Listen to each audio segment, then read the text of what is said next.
આવડે છે મહત્વનું નથી, પણ પરીક્ષામાં તમારી જે રજૂઆત છે એ પણ એટલી મહત્વની છે. ઘણા હોશિયાર વિદ્યાર્થીઓ એવા છે કે જેમને બધા જ પ્રશ્નો આવડે છે.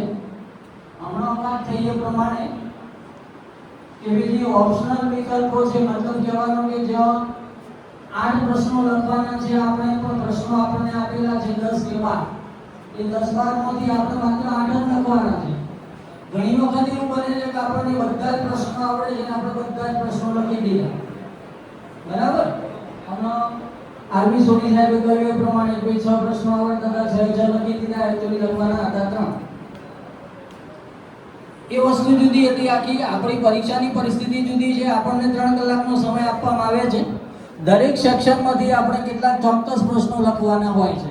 માની લો કે સેક્શન A ની અંદર આપણને 8 પ્રશ્નો લખવાના છે, 12 પ્રશ્નો આપ્યા છે, 12 આવડે છે અને આપણે 12 લખી દીધા. પ્રશ્ન ક્યાં આવશે હવે કે પાછળના વિભાગો જ્યારે આપણે લખવાના થશે ત્યારે શક્ય છે કે કદાચ આપણો સમય ખૂટે.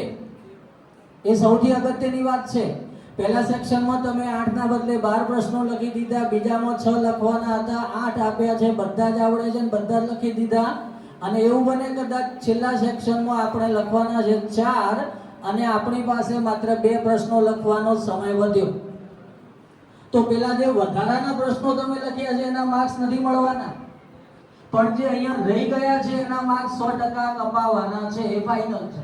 એટલે કહેવાનો મતલબ એ થયો કે બધું આવડે છે વસ્તુ સાચી, પણ આપણે જેટલું લખવાનું છે એટલું જ લખવાનું. હા, વધારાનું ક્યારે લખી શકો તમે? તમારી જોડે સમય હોય તો. કારણ કે પ્રશ્ન પરીક્ષામાં આપણો આ છે કે કેટલાકને સમય ખૂટે છે. જો સમય કોને ખૂટશે? જેને બધું આવડે છે એને.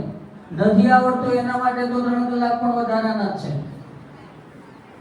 એટલે સ્કોરિંગ માટે માત્ર આવડે છે એટલું મહત્વનું નથી, રજૂઆત પણ મહત્વની છે. મતલબ તમને આવડતું હોવા છતાં તમારે જેટલું લખવાનું છે એટલું જ પહેલા લખવાનું, પછી વધારાનો જો સમય હોય તો બાકીનું વધારાનું લખવાનું. બરાબર? પેલી એક વસ્તુ.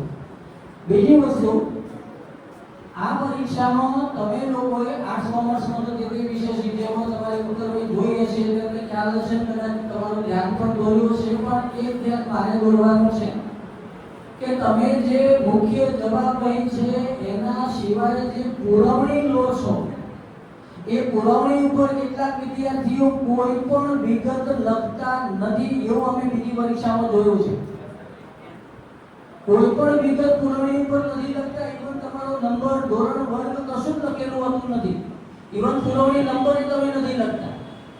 સ્કૂલ લેવલે તો બરાબર છે, પણ બોર્ડ લેવલે જો તમે પુરવણીની અંદર કોઈ વિગત નથી લખતા તો પ્રશ્ન ક્યાં આવશે કે તમે પુરવણી મેઇન ઉત્તરવહી સાથે જોડી કોઈ કારણસર પુરવણી છૂટી પડી ગઈ તો એ પુરવણીમાં તમે જે લખ્યું છે એ તમારું વ્યર્થ ગયું કહેવાય. કેમ કે પુરવણી ઉપર તમારી કોઈ વિગત જ નથી, કોની સાથે જોડવી એને.